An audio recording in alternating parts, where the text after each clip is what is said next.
So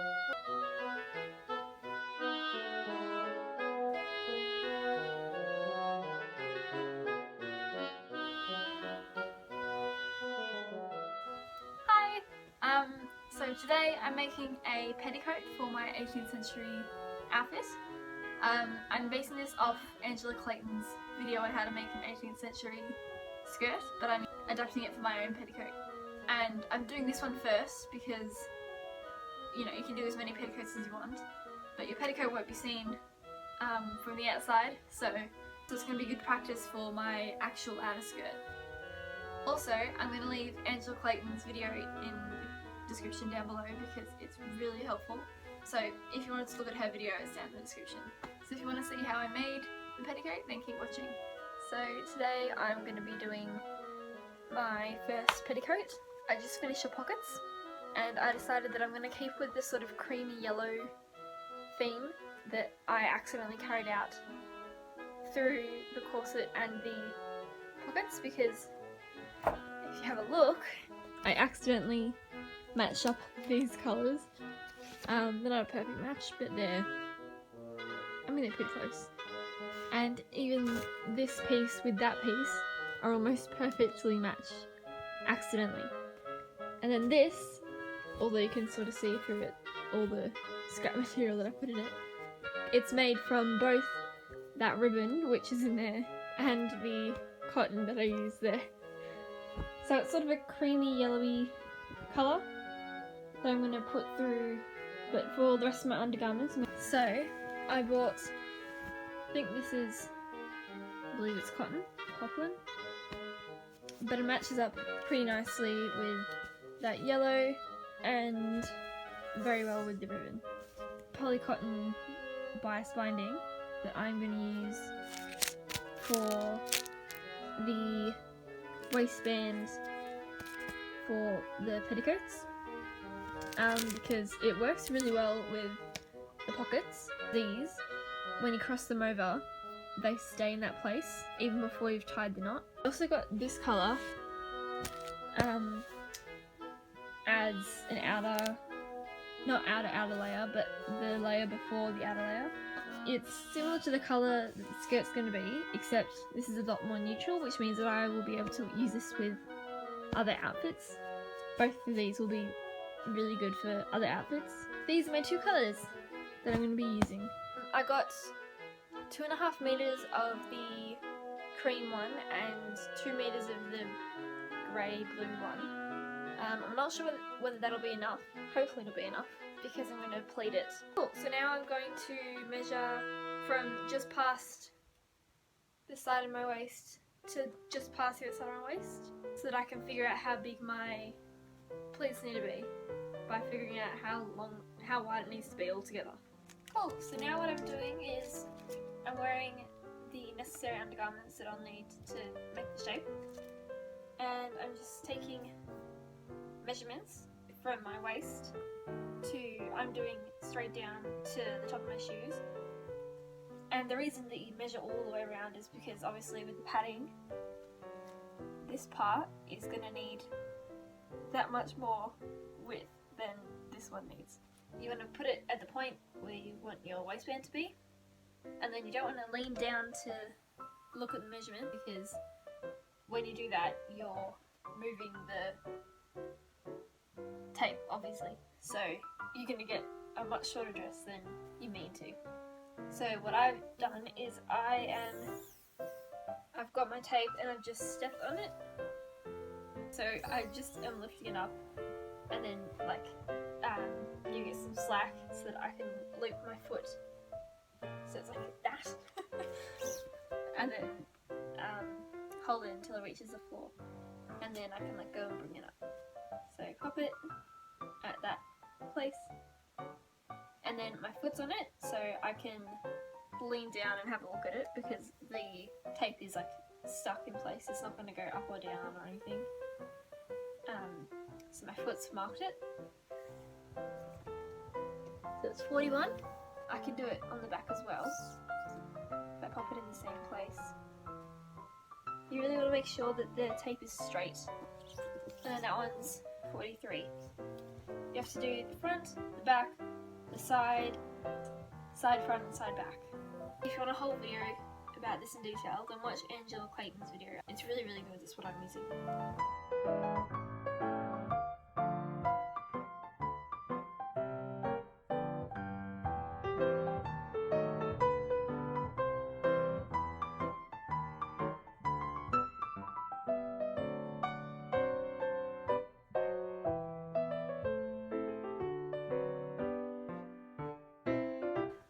So now I have two 1 meter-ish wide pieces of fabric that are slowly coming together to look like a skirt.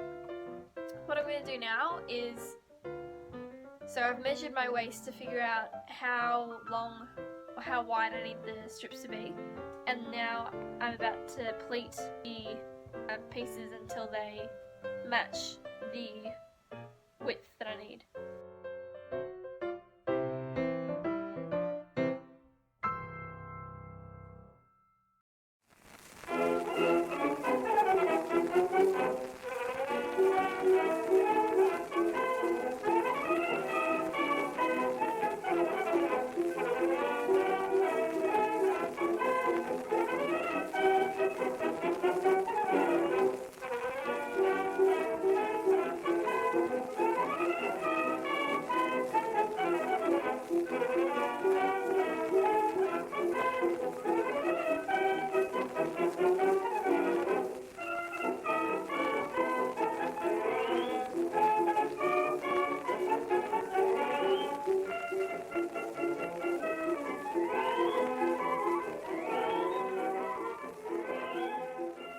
So I've just put my pockets on because I want the slit to be big enough that I can still access my pockets, which shouldn't be a problem, and that I can actually get in and out of the skirt.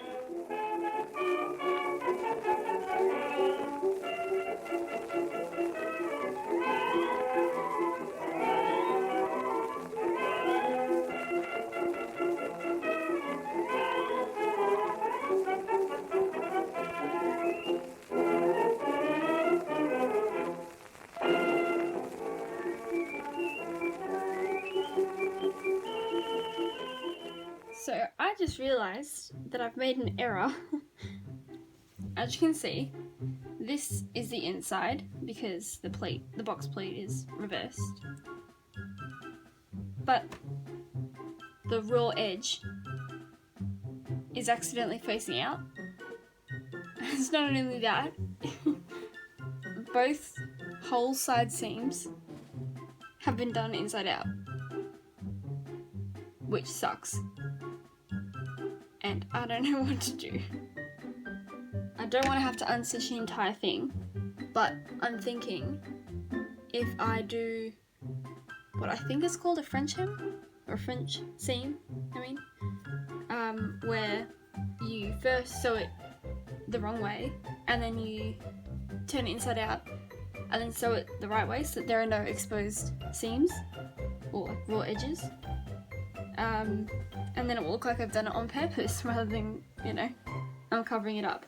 I'll have to cut down the raw seams and then hopefully it will look okay.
Actually a really nice silhouette. Obviously it needs to be a lot lower, but that's really nice. So obviously this isn't, the final thing. I've still got to hem it, I've still got to, you know, finish all these, you know, edges and everything. First, I'm going to finish these bits, these unfinished seams, so they don't fray away every time I put my hand in to get pockets, to get stuff out of the pockets.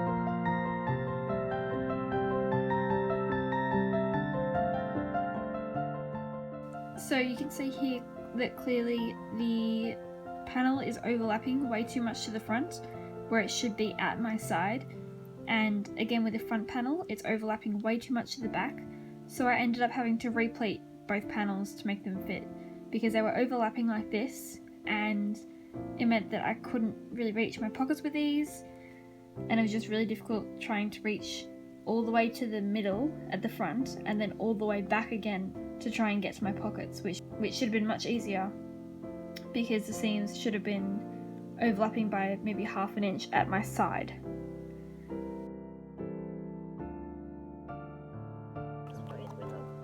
I wish I was making the other one, because it's the same as this one. I don't know what I'm going to do next, but it'll be something.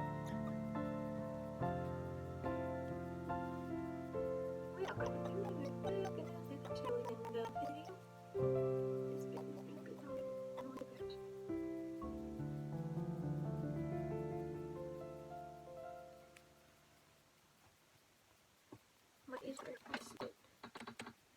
like an inch, probably about an inch on both sides. But anyways, I really like the look of the really simple, just white tape. I don't know if you can see that with the corset.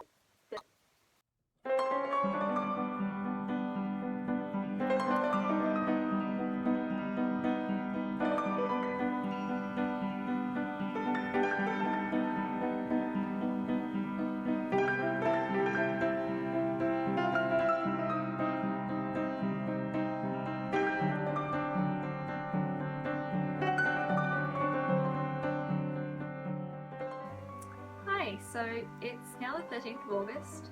That was filmed on the 1st of May, so it's been quite a while. So I did make a second petticoat out of the creamy cotton poplin.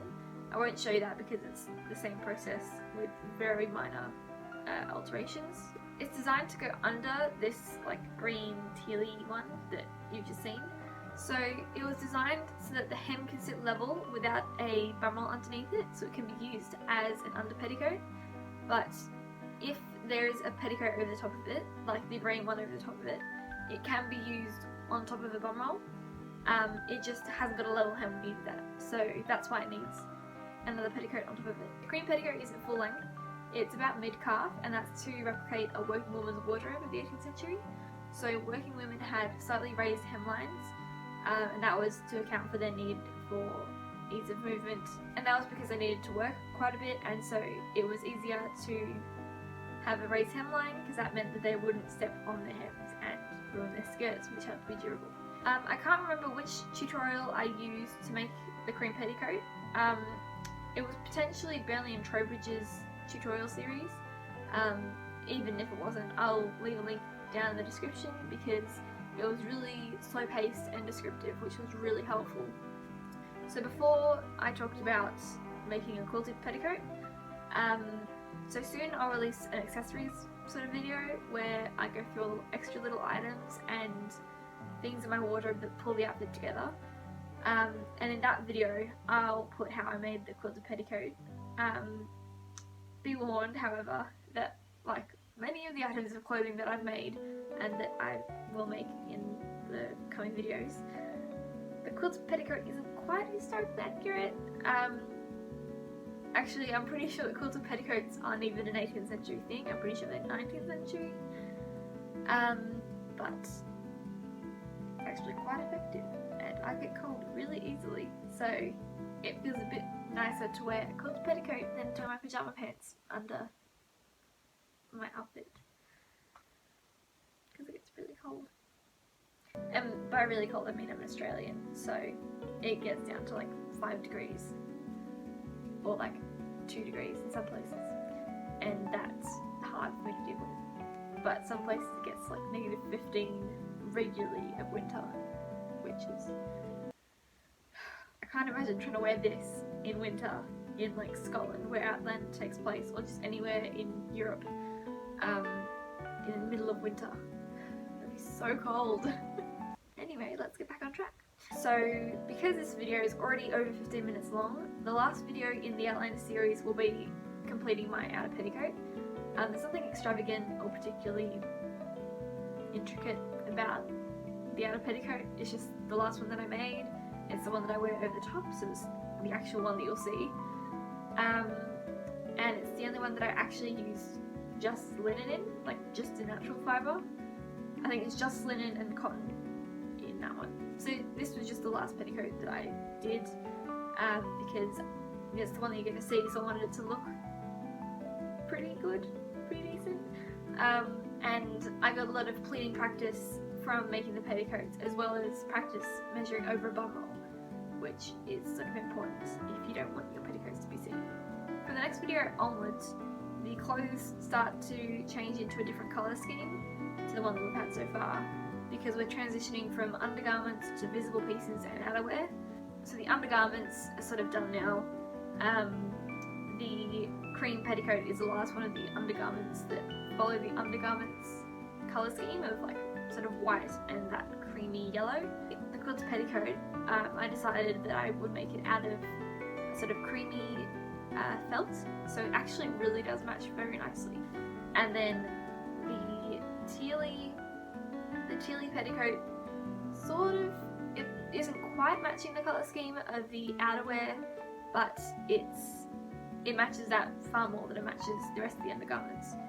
The only part of my undergarments underneath the cream petticoat that isn't coloured in the same colour scheme is the bum roll, because I ended up making a second one which is green and it's the same colour as the petticoat that I made in this video. If you've enjoyed this series so far, then please feel free to subscribe. You can keep up to date with my Outlander project. I will leave the playlist at the end. If you enjoyed the video or found it interesting, then please give it a like, and please comment with any questions you have or any advice. Yeah, but that's all. See you later. Bye.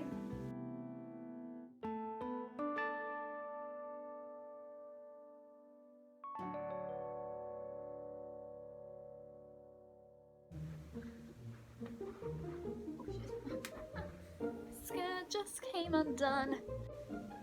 Why can't I speak? Where did I put my bum roll?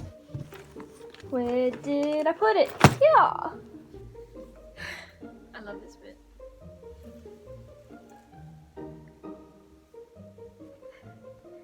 So it's designed that the hevel sits level. Words.